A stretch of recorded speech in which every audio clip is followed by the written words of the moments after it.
In 1962, I joined my first band, the Atlantic Blues. We really wanted to do some shadow stuff, but first of all, our guitar player wasn't actually that good, and secondly, the Shadows didn't have a piano player, so we didn't do it. Bruce Welch, why didn't you have a piano player? Didn't need one, Rick. Right. Didn't need Thanks one. very much. You've got one now, though, haven't you? We have now. Well, we have, synthesizer players and all that stuff now, Yeah. all clever stuff, as you know. But of course, in those days, you didn't, it was just a rhythm guitar, lead guitar, bass guitar, drums. And 3 chords in any key. oh, you did more than 3 chords. That was what was really clever. Eventually, but 3 chords got us through the first 2 or 3 years. Any particular key? Was it always the same? A. It was always A. A minor. Shadow's career is in A minor. Apache, But I mean, Man of Mystery, all of them. Apache wasn't the first single, though, was it? No, it wasn't the first single. It was the first hit Yeah. in July of 1960. We'd had 3 flops before then. Did they sell afterwards? Well, I think, EMI keep putting out... They didn't sell, they didn't become hits. Certainly Apache was the first single hit. The band had, of course, because we were Cliff's band for 18 months before that. Let's go right back to the beginning. I mean, it's very well known that you weren't the Shadows, first of all. No, we started with Cliff in October of 58. That was the very first tour. And it was the Cliff Richard and the Drifters, because his band was his local guys with the Drifters. That, as I say, that was October 58. On the Kalin twins from America had a fantastic record called When. So they were top of the bill. It was a bit of a variety act bill. I had Eddie Calvert playing Oh Mine Papa. Oh, wow. Closing the first half. I think there was a trio on there, the usual sort of variety bill. And Cliff and the Drifters were on just before Herbie and Hal Kalin, the Kalin twins. And of course, Cliff was sexy then, he had the pink jacket. First tour, we were, Hank and I were 16. Cliff was 16? 16, yeah. But Cliff was 17. You were working with Hank before you teamed up with Cliff? Well, I went to school with Hank. Right. Yeah, in Newcastle. We met at school when we were 11. We passed the 11 plus somehow, as it was in those days. So how did you become a band? How did you pick up guitars? We picked up guitars basically in 1956. Skiffle came. Well, Trad Jazz was there first. Chris Barber and his band, and then Lonnie, as you know, Lonnie Donegan was his banjo player. Yeah. And Lonnie Donegan's Skiffle group came out of that, and Rock Island Line. And Skiffle was always, Lonnie always used to say, this is sort of, anybody can play this music. All you need is 2 or 3 acoustic guitars and a T-chest bass and a washboard and all that sort of stuff. And I think people like Hank and myself, John and Paul in Liverpool, everybody had a Skiffle group. So I had one Skiffle group at school. What was it called? The Railroaders, right? And Hank had another Skiffle group called the Crescent City Skiffle Group. Now Hank was the purist, so he had the duffel coat, the college scarf, and he played banjo. He played banjo, so he would be doing Lead Belly and Go Down Old Town, all that stuff. And my Skiffle group was, I liked Elvis and Blueberry, Fats Domino, all that stuff that was happening. Because 56 was fantastic for rock and roll. Apart from Lonnie was the catalyst here, without a doubt. He made thousands of people like myself and Hank pick up a guitar. That's really, we owe that to Lonnie, I think. So how did you join together? Well, we had the 2 Skiffle groups at school, 14 years old, nearly 15. And as I say, I used to do Elvis stuff and Lonnie stuff. So I was like a commercial. The Railroaders were commercial, right, at school. Yeah. And I wanted Hank to join, and we just moved on a little bit. And for Hank's 16th birthday, his dad bought him a Hofner Congress guitar, 16 guineas, but a guitar, And I got Hank to join the Railroaders because he was a great player even then. He could play single notes. Which is unheard of. Unheard of. He could actually play single notes at 16. But where did you play? Was it just like a rehearsal fun at school? Rehearsal fun at school, and then in Newcastle, on Tyne, they used to have sort of,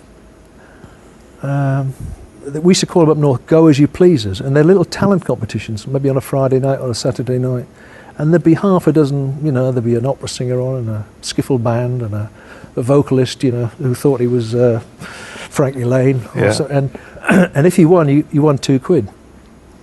So we used to win a few £2, you know, as because skiffle was happening and everything was happening, and so we do Lonnie and all the stuff, just copying the music of the day. And, were you a vocal band as well? Did you sing? Yeah, we sang. Yeah. Well, I sang because I thought I was Elvis. Or what?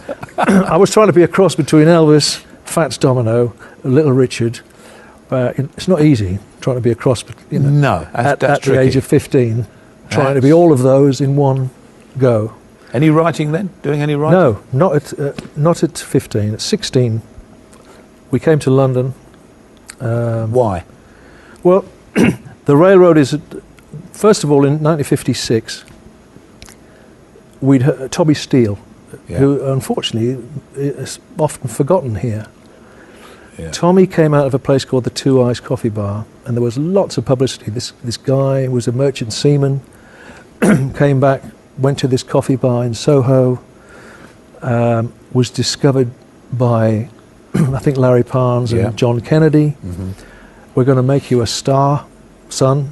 And Tommy said, well, you've only got 2 weeks because I'm going back on the ship. Anyway, all that sort of publicity was going in the Daily Mirror and all that stuff, you know. And somehow the railroaders heard about a talent competition in London, at Edmonton, the Granada Edmonton. And you got rid of the Crescent thing that had gone. The Crescent City had gone because Hank had joined the railroaders, now playing single notes. Clever stuff. So we came to London. The band came to London, the skiffle group, for the weekend. The competition was on Sunday night at Edmonton. I forget what we played, actually. We played skiffle songs, probably. We were a skiffle group. But we didn't win, and we came third. Do you remember who won? Who came second? Yeah, there was a Malaysian opera singer. Then Who's now a household name. He's a household name in Malaya. Then there was a trad band, you know, because trad was huge. Yeah. Then, you know, it really was huge. And we came third, the railroaders. Anyway, so Sunday night, we're in London, and the manager of the theatre said, where are you going to stay tonight? We said, well, we don't know. We don't know anybody. We've just come down, you know. He said, big Scots guy was. He said, well, you must have some. I said, no, we're just going to go, I don't know. He said, oh. And he rang someone. He rang, it turned out to be a landlady in Finsbury Park, Holly Park. Now, as luck would have it, how lucky can you get? This lady was a Geordie. Oh. And he said, I got a couple of Geordies here who got nowhere to sleep, you know, nowhere to stay tonight. And, well, they can come and stay with us, you know, stay with us. So Hank and I went there. The other two guys said, we're going home. The other two guys in the band, because we'd lost the competition, Hank and I said, we think we'll stay. Not knowing, you know, we'd left school, we were just 16, left school, and we went and stayed at Mrs. Bowman's in Finsbury Park, and we stayed with her for about 9 months. She let us have, she had an attic room with a little gas fire. Remember those gas fires? Yeah. You get the mottled legs when you sit in front of the gas fire. Excellent. I married one of those, you know. But so this good old landlady let us stay there, and this is April the 6th, I'm good at dates, April the 6th, 58. So we were 16. The next day we went to we found the Two Eyes Coffee Bar in Soho. And it was the coffee bar era. The whole of Soho was Italian coffee bars. In Newcastle on Tyne, we'd never seen a machine. You know the old machine, the coffee machine? Gaggia, whatever they call. Yeah. You know, frothy coffee, never, you know, couldn't afford it anyway. And the cheese rolls had little black bits on the top of the... Never seen in Newcastle, never seen them. You know. You do now. You do now, yes. Anyway, so we're in Soho, 16, go to the Two Eyes, and the Two Eyes was a place where everyone got up and sort of jammed with everybody else. Can I get up and do a couple of numbers? Can we sit in with you? You know, that sort of place. And everybody was going there, all the wannabes. I want to be famous, I want to be a rock and roll star, because Tommy had come out of there. So that's why we went to Soho, and from the first week of April till the end of September, we were at the Two Eyes probably every day. Did you get up and play? Getting up and play, yeah. Hank and I were known as the Geordie Boys because we were from Newcastle. We had to tone down our accents because nobody knew what we were talking about. You know, well, where I went. But Hank and I thought we were, you know, the Everleys, Elvis, Fats Domino. Any famous people in there at the time? Not famous, no. No. Terry Dean had come out of there. Terry came out of there. He covered a white sport coat. Before your time, this is. I'm afraid Don't forget, you're just a young man. Cool, I wish. 67, I'm an old man now. I'm not far behind. Terry Dean was there. Larry Page, the Teenage Rage, came out of there. Yeah. But it was just a little breeding ground of a tiny little coffee bar, probably, 100 people at a, real push. Tiny stage at one end, about 18 inches high, and about a yard wide, so you just stood along. And we met so many people. Once they knew who we were, and we didn't have any, no money and stuff, Paul Lincoln, who was the owner, who was a wrestler, he wrestled as Dr. Death. Dr. Death. And he's in Southampton now, he's still alive. Good old Paul. Wow. And they used to, if we were lucky, they would pay us 18 shillings a night, which is 80p, I guess. Yeah. 80p. Yeah.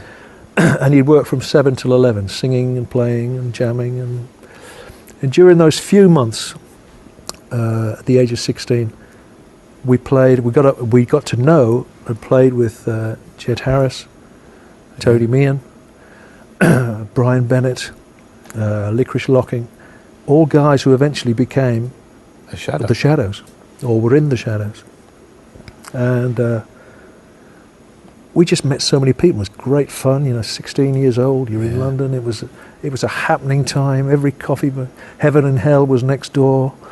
All coffee bars, the Macabre, with coffins and skulls on the seats and all that stuff. I mean, it's just, for two kids from Newcastle, it was unreal. But it was the music was buzzing, rock and roll was huge. Skiffle, funny enough, was on the wane by then, 58, end of 58. Quite a short-lived, craze, if you like. But so many people in our business started, from Lonnie. He was, he's almost a forgotten influence, So had your music changed in those months you were there? Not really. I suppose we became, because we were self-taught. I always say this to Bert Whedon, Hank and myself, I think were the only two guys that made it who didn't use his play in a day book. Because the play in a day book, I don't know if did you ever see it? Oh, very much so, yeah. When you got to about page 3, it started on demi-semi-quavers and crotchets and stuff like that. I mean, I said, this is not for me. I don't think Buddy Holly and Elvis used demi-semi-quavers and crotchets and all that stuff, So we just self-taught, learned, whatever the music of the day was, we were singing it, jamming it, meeting all these great people, on the nights that we didn't play, or this particular night, I used to sell, there was an orange juice machine at the back of the coffee bar, and I tried to sell the orange juice, and they used to have those paper cups, is it polystyrene maybe? Yeah. But after, you could fiddle they were, what was a shilling I think for an orange juice, And you could fiddle a little bit of money because you could use the same cup twice or 2 or 3 times, but eventually that cup got soggy, But anyway, anything, so you had to eat, we had to eat, And a few months had gone by, and Hank and I were there all of the time, and we got to know so many people, in that summer of 58. And one night, Hank wasn't there, Cliff, this guy came down, was playing on the stage, and it was Harry Webb, as he was then, Harry Webb and the Drifters. And so there was a Drifters, was there? Yeah, Cliff's group was the Drifters. And they existed? Yeah, they existed, Oh, okay. Maybe they were his original skiffle group, but they were his mates, and they existed, Right. yeah. Anybody famous in it? Not at that time. No. Okay. No. And they were from like Cheshunt in Hertfordshire. Anyway, I'm flogging orange juice at the back, and this guy gets up, you know, and he looked amazing. He looked like Elvis, because he was olive skin, you know, swarthy, and long sideburns, you know, black greasy hair. He had the collar up. You know, Elvis gave us the collar look, you know, the collar up, yeah. And I think he had a crucifix, you know, so it was the Mr. Cool. Mr. Cool, Yeah. you know. And I didn't know who he was, and I went back to Hank that night, back to Finsbury Park, and said, there was a great, you know, guy in tonight. Looked great, you know, sounded great. Didn't really know who he was. And then a few months had gone by, I never thought anything of it. Am I boring you with this story, by the way? Because you haven't asked me a question for 15 minutes. Far away. So I'm trying to, leading up to how we met Cliff. Yeah, and, no, absolutely. Evidently Cliff played there for a few days, and I think they realised that Harry Webb wasn't cool. So they went to the pub a couple of doors away, and eventually came up with, you know, Cliff Richards. And they liked Little Richard didn't have an S on it, so it became Cliff Richard because of Little Richard. Right. So he changed his name, became Cliff and the Drifters, and Because you all changed your name as well, didn't you? yeah. Well, I was born Bruce Cripps in funnily enough, I was born in Bognor Regis, but Hitler. This is November '41. There wasn't room. It was either Hitler or myself, because Hitler was just across the water at the time. Yeah. So, discretion being the better part of valour, we all moved up, up north. Mm. But and Hank wasn't Hank Marvin either. He was Brian Robson Rankin. Well, yeah. I think, Brian Rankin. But he was, funnily enough, at school he was always Hank. Interesting. Yeah, always. I mean, I knew him as Hank. I didn't know him as Brian. It was one of those criteria at that particular time. You had to change your name, didn't you? Really? Well, if you wanted to be in it, like in the rock and roll business or the skiff, if you wanted to be up on stage, your real name was usually crap. So. I was going to be Buddy Welsh for a while, once Buddy had made it. I thought, what a great name, Buddy, Buddy Welsh, that'd be a great name. So anyway, you're back at the cafe again. So I'm at the cafe, yeah. Yep. Anyway, so a few months gone by, and I think it got to about September of '58, and Hank was jamming in the afternoon, playing, and some guy came down and said he'd heard about a great guitarist in the Two Eyes. Now, there were two great guitarists in the Two Eyes. Hank Marvin was one of them, and Tony Sheridan. Have you heard of a guy called Tony Sheridan? Who finished up with the Beatles as his backing band in Germany. But Tony was another great player. But Tony wasn't there that day, and this guy came down looking for a lead guitarist. He said, I managed Cliff Richard, and because we didn't know really who Cliff Richard was. And he said, I've got a tour starting in like 3 weeks, I need a lead guitarist.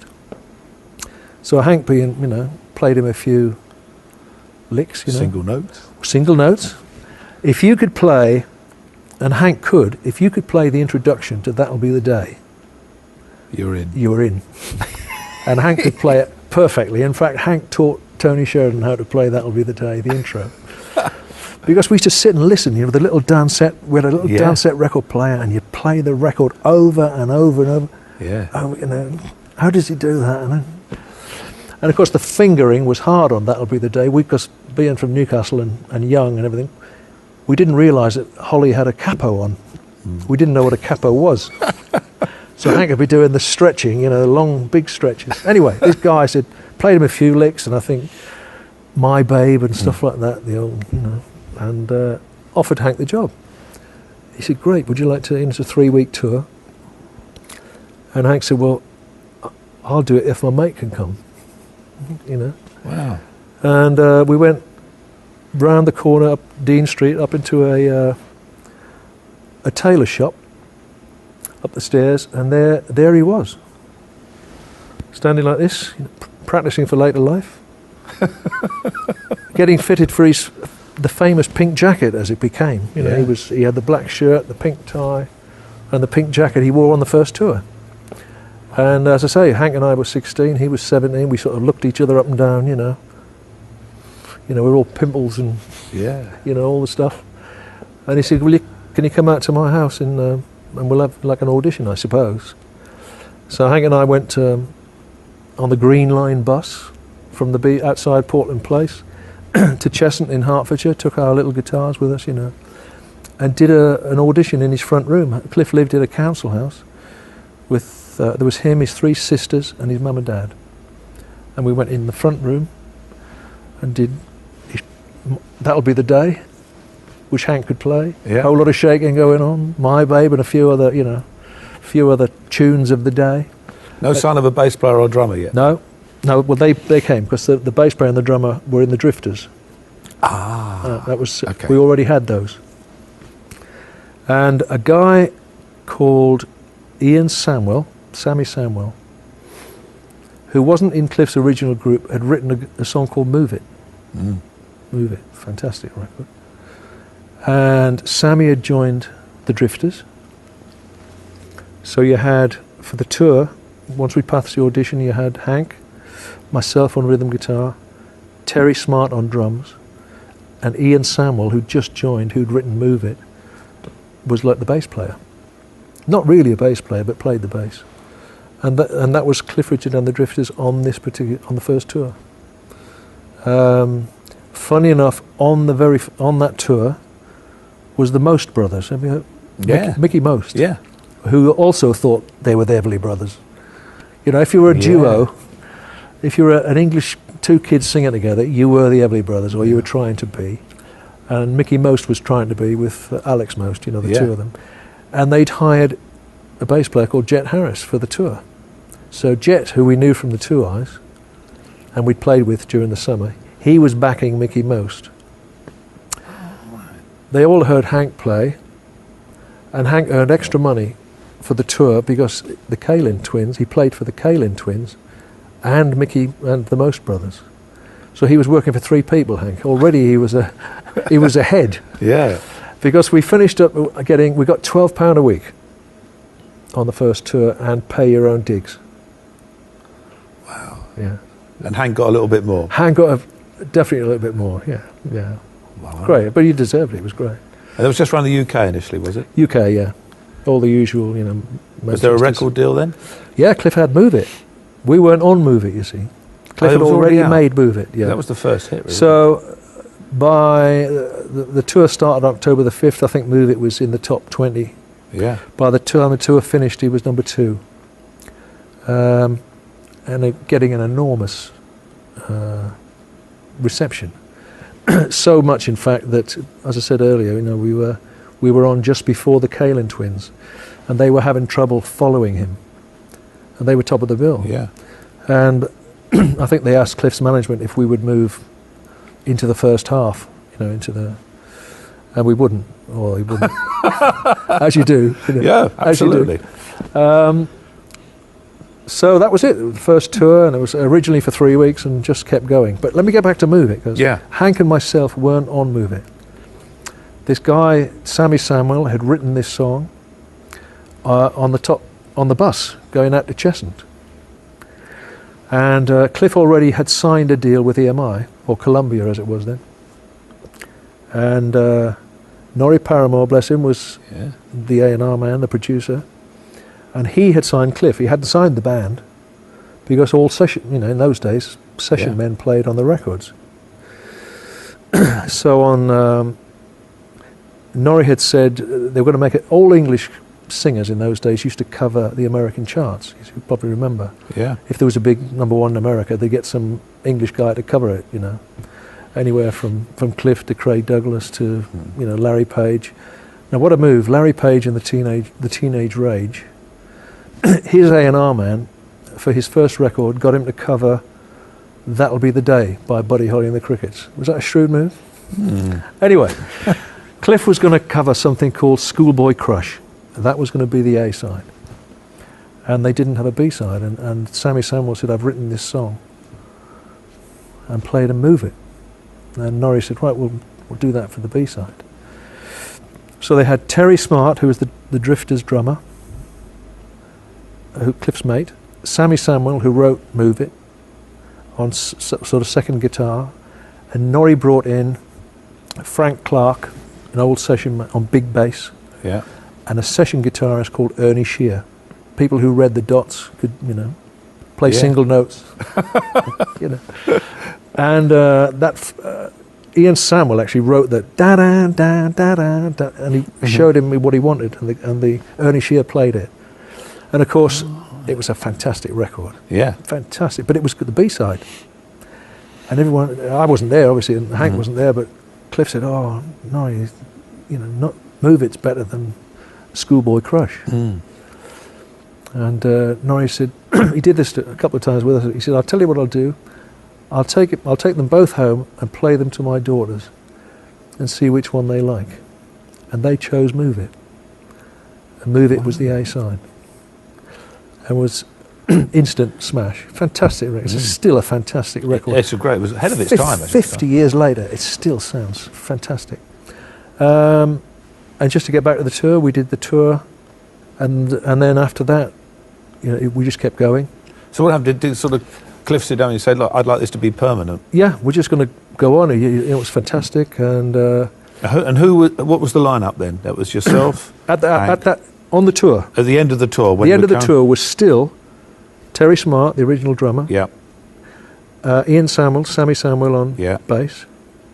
Me on rhythm guitar, Hank on lead guitar.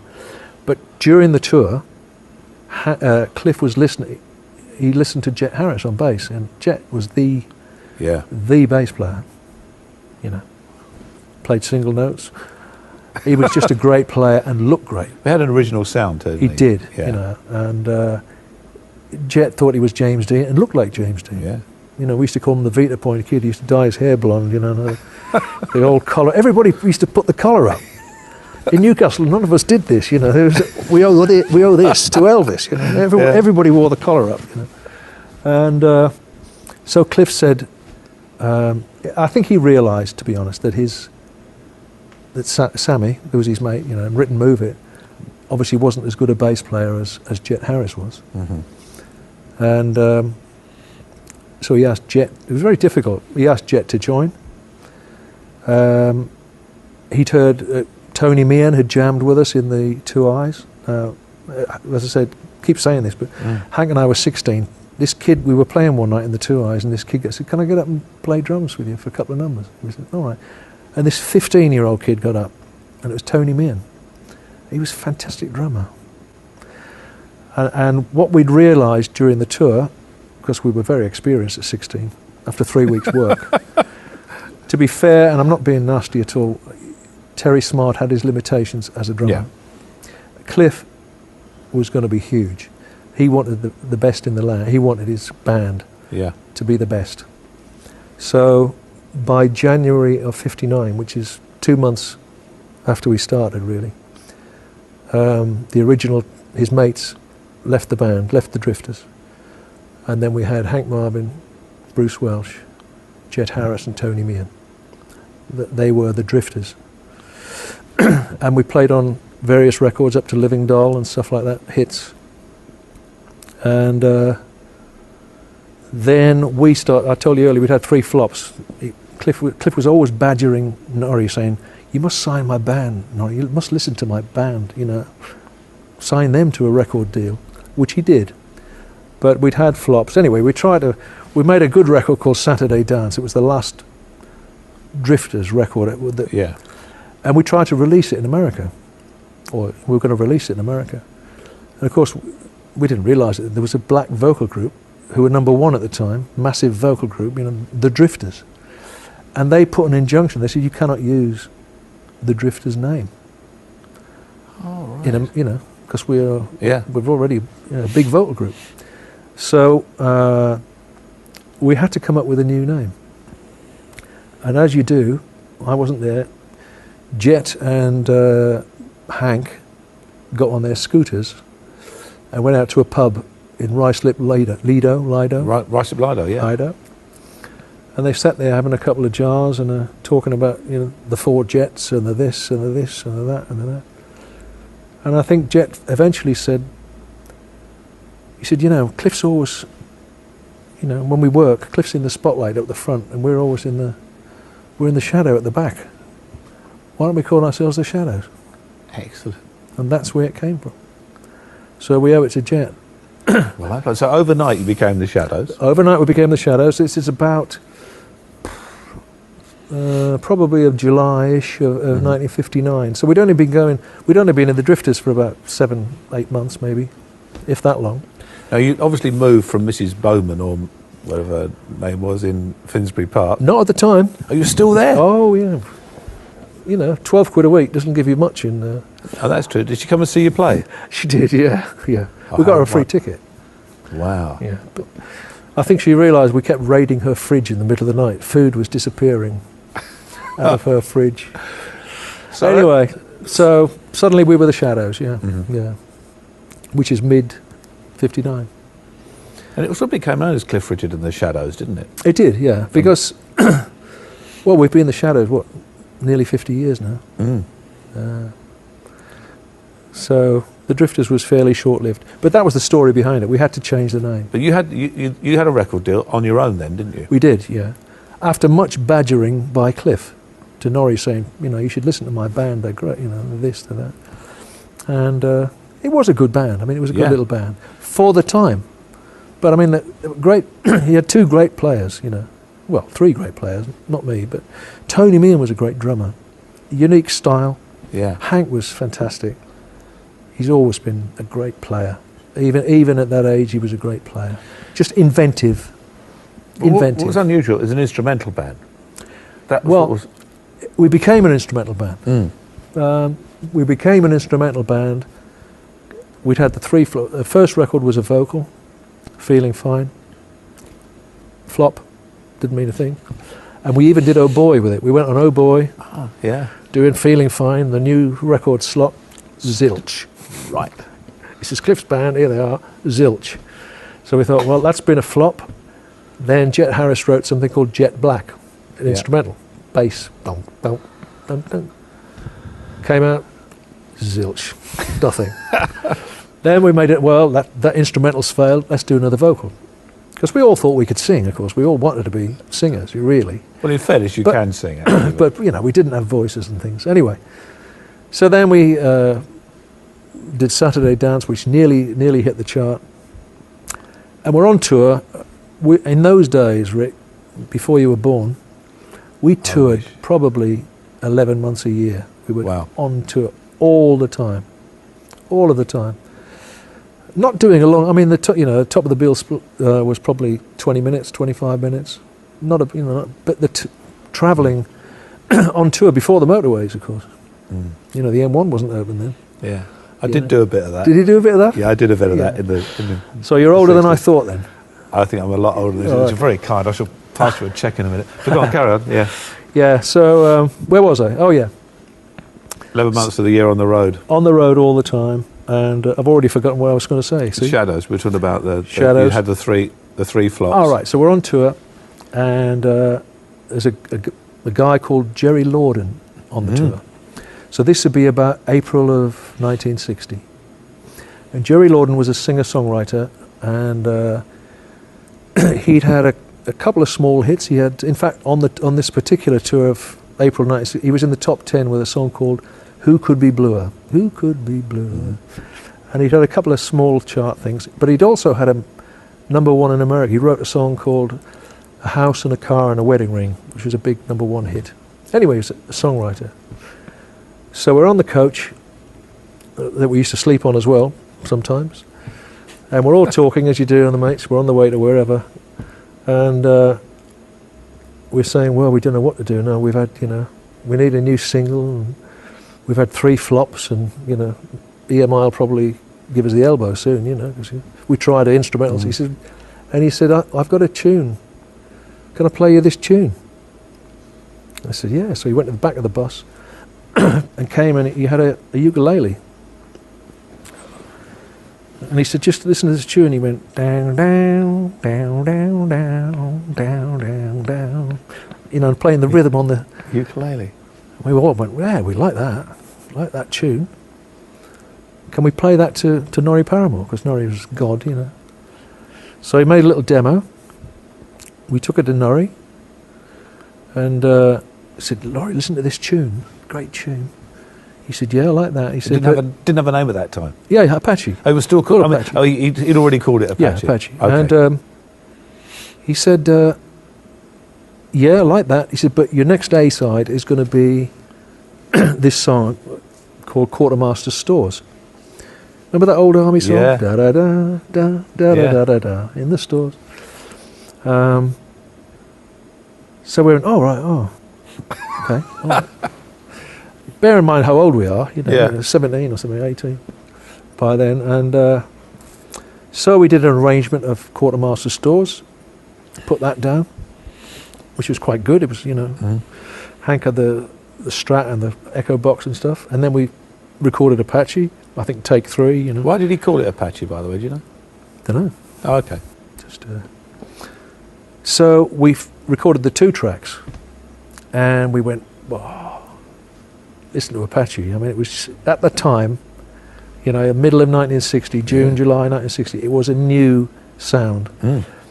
And Norrie said, well, the thing is going to be the Quartermaster Stores will be the A side. And we went, oh, Norrie, this is like happening again. Yeah. Same thing with Move It. No, Apache's better than, you know. He said, tell you what I'll do. I'll take it home to my daughters. And he took Quartermaster Stores and Apache and played it to his daughters. And his daughters said, Apache's the better one. Apache became the A side. Did the daughters end up owning EMI? By No, they should have, I think, Yeah. in a way. But it was great. I'll tell you why Norrie was so great. First of all, he was a proper muso, you know. Yeah. He read the dots, all the Yeah. stuff. He was a much older man, of course, than us. He was probably in his 40s when we were 17 or Yeah. something. So they were much more experienced. But what he did do, he gave us he was clever enough. He probably couldn't play rock and roll and didn't understand it, or thought it was a bit maybe below him, Yeah. you know. But he left it to us. Yeah. He just guided us and suggested this and that. Maybe because he didn't understand it so much, or what we were trying to do, he just left us to it in a way. Still had overall control, obviously. And so we released, Apache came out. So we had then been Cliff's backing group for 18 months. Yeah. Apache came out, went to #1, sold 1 million records, and we were still Cliff's band. I mean, I remember very well when it came out. I mean, I went and bought it, 4.11 pence it cost. Was it? It was 4.11, and it was very different. It was different, yeah. Very And much. and every band suddenly then, every guitar band wanted to sound like the Shadows. Absolutely, absolutely.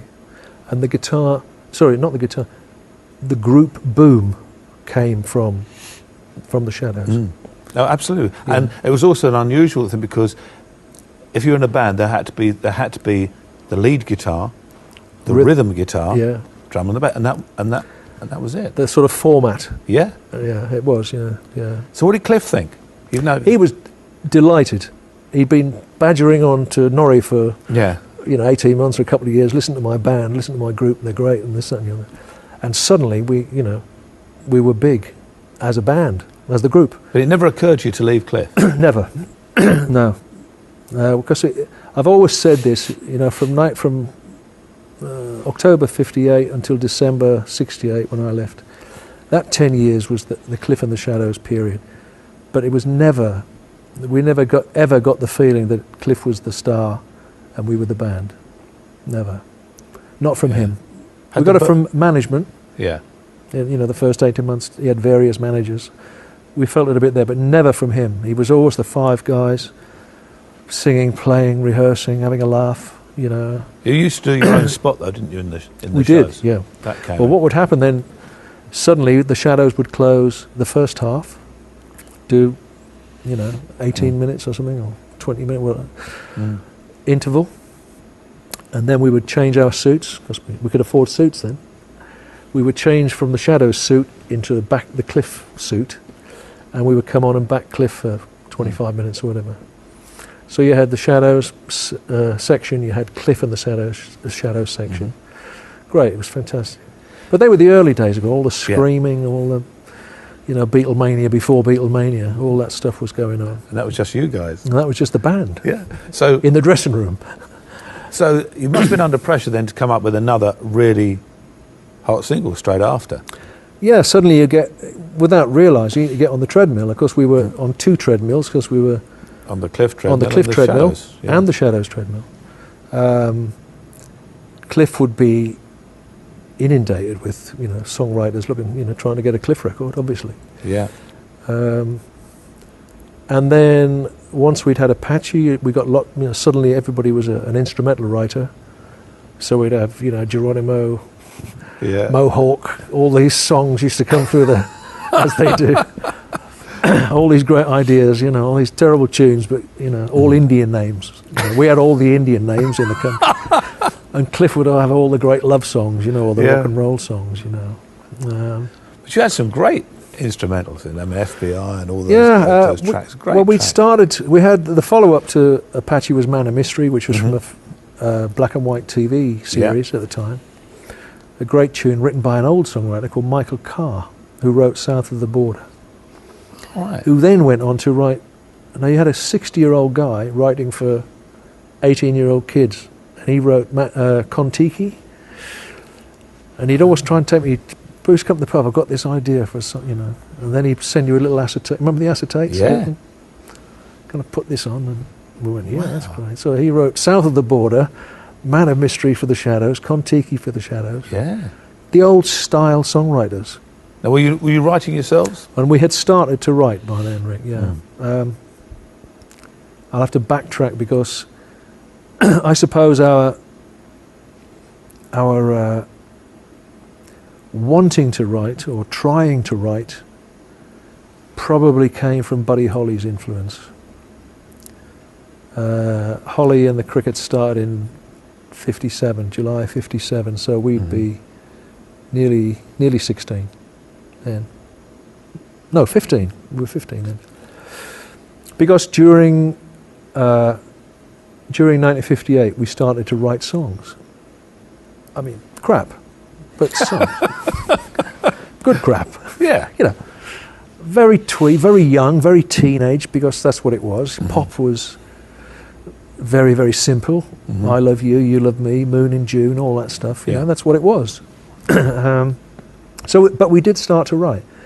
So suddenly, a year had gone by, and we were in this position. Hank and I would write, or the Four Shadows would write things together. Still the same lineup? Yeah, still the same lineup.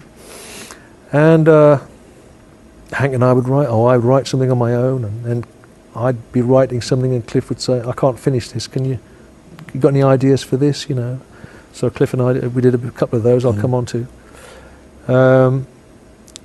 And we became songwriters, and we had this guy called Cliff Richard who seemed to record every song we'd written. We'd had this fantastic, he was the biggest star in the country, pop star. And every time Hank and I or the band would write something, he'd say, oh, I love that, let's do that. So it was like, it began to, get like Christmas every day, because this guy was recording all your songs. And in fact, in earlier, in 1960, our record, the Shadows record, Apache, which knocked off number 1, Cliff Richard and the Shadows, a song called Please Don't Tease, which I'd written. So, we were sort of songwriters in inverted commas. Must be great to knock yourself off the top. We knocked ourselves off the top. Unbelievable, funny little things. So we wrote more, and the more we wrote, the more Cliff recorded them. He and I, because I couldn't finish, Don't Talk to Him, things like that. Yeah. Bachelor Boy, obviously later on. Have you got a favourite? What, as a song? Yeah. No, the one that really sticks out, you go, I'm really proud of that. No, I cringe at a few. Do you really? I can tell you the ones I cringe at. Go on then. I wrote a song called, funny enough, a song I wrote by myself called I Love You, which was the Christmas number 1. Yeah. In 61, I think, or no, 1960. And the lyric is, we're not very big in lyrics in Newcastle. And the lyric goes, because we wrote words, not lyrics. Your love means more to me than all the fishes swimming in the sea. There's the first line, I think. And all these years later, I'm in we have this great society called SODS, Society sod. of Distinguished Songwriters. Yeah. And you're sitting with Don Blacks, Tim Rice's, fantastic writers, Yeah. lyricists, all the top writers. And what have you written, Bruce? Your love means more to me than all the fishes swimming in the sea. And they're going, But it was number one. but it was number one. And the same thing with Bachelor Boy. The last verse of Bachelor Boy. I'll never live this down is, as time goes by, I probably will meet a girl and fall in love. Then I'll get married, have a wife and a child, and they'll be my turtle doves. I didn't know about meter. We just put words, anything that filled that space near enough. And when you're sitting with the top writing talent in the country, it's very scary. And they go, "Would you go up and do a couple of songs?" And it's like, wow, So I can remember all the bad ones. That's another number one, you see. Yeah, all number ones. Yeah. So there perhaps is the answer to how to write a number one. Not be a lyricist.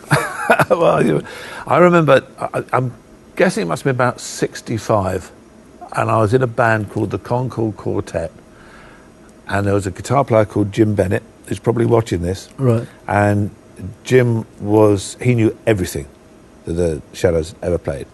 And he wanted us to be like a Shadows type band. It was difficult for me because I only had electric piano. Yeah. And there wasn't a busting lot for me to do, really. But we had one particular Shadows LP, and there was one track on it that I loved, and I worked out a way of doing it on electric piano. We did it as the band. Not perhaps the most well-known of Shadows, Rhythm and Greens. Do you remember that? Yeah, we wrote it. Yeah. Yeah. And we played it. I think we were the only band that covered it. We loved it to bits. Well, you're probably the only band that understood it. Because I'll tell you when it was. Had some great breaks in it. I'll tell you when it was. Whole fun thing. In '64, we weren't out of style, but music changed, as you know. And everything, the Stones were here, the Beatles had been for a year, '63. The Stones was happening, and everything was R&B, man. Yeah. Rhythm and blues, man. They were all playing, everybody was playing rhythm and blues. And of course the Shadows weren't. We were doing Sunday night at the Palladium in silk suits. We looked like the Rat Pack. And we were still only about 22 or something, 23. Anyway, so we used to do, we had become, Cliff and the Shadows had become the establishment. But you see, it's interesting what you say, how things go in a fashion, sort of out of fashion, become established or whatever, and how what goes around comes around. Because here you are, won't say how many years later, and you're about to fill the O2. Well, the tickets go on sale. No, you know jolly well it'll fill. We don't know. I honestly, well, let me tell you, it will, and I think deep down you know it will, because you go beyond establishment, and the Shadows have gone beyond establishment. Cliff and the Shadows are back together for the first time in 20 years. And the only downside is probably half our audience have already died because of our age. You have children, You're going to have Hank. Hank and I will be 68. Cliff will be 69. And Brian Bennett, our drummer, will be nearly 70. And we're older than the Rolling Stones. You know that, don't you? Much is made of the Stones' age. Yeah. I just very, very quickly before we sort of finish, you've gone through a few changes, but not as many as a lot of bands have gone through. I mean, Brian's been with you drumming now. Brian is the new boy. Brian Bennett is the new boy. He joined us in 1961. And of course, we've had a lot of bass players. Yeah, because Jet and Tony left and did some stuff on their own. And had a couple of hits and things. The big hits, yeah. Jet still around doing. I saw Jet not so long ago. Yeah. And I must get this in because you now have a keyboard player in the band. We do, because, well... Or synthesizer player. Well, no, he's a great, keyboard players. Yeah. But as you know, I don't have to tell you, telling your granny to suck eggs, when we made records with orchestras and strings, with the and strings all that, and our French horns and all that, you can do all of that now. Yeah. Here. So now you can bring somebody in to do it. So now we brought, suddenly Wonderful Land and Atlantis and all of these records sounded near enough the record. Yeah. You know. So the O2 I mean, obviously, you and yourself and Cliff and the other guys, you've all kept in touch. You've all done things in the past. You've done the Shadows doing tours lots of and separate things. You've done lots of things. It's going to be quite amazing walking on the O2, isn't it? Well, it is, because I haven't even been there, but I think it holds about 18,000. It's massive. And a few more, yeah. It's big. It's big. We're doing all the big arenas, the Newcastle, Yeah. Glasgow, Nottingham, Liverpool, all the 10, 12,000 seaters. See, the great thing, you've got no shortage of music, have you? The only shortage is the actual songs themselves, which are all 2 minutes long. Do you lengthen them at all? We haven't done it yet. We'll have to. I'll let you know on the when you come and see the show. Well, we will. I think we'll have to somehow, but it'll be another solo. Won't it? It'll be another solo. So because all of those pop tunes, when you look back 50 years and those hits we've had, most of them were 2 minutes. Mm. That was the intro, a couple of verses, a middle, a solo, and an outro. That was it. So we're going to have to play 100 tunes, I think, to do 2.5 hours. Is there nobody else in the bill? Just no you? one else, no. Will you be finishing the first half? I think Cliff. I was just going to say, I think Cliff and the Shadows will obviously open it. No support. We are the support act. We are the support act. Cliff and the Shadows will probably open, and then he'll go and have a rest while the Shadows play the instrumentals, and we'll probably close the first half, and then do the whole of the second half as Cliff and the Shadows. Yeah. Well, I should be there. Yeah. I wouldn't miss it for the world, but I will be incredibly disappointed if during the interval you don't change your jackets. Goodness me, more expense. More expense. You have to go back to Finsbury Park. Bruce, thank you very much, mate. Yeah, thanks.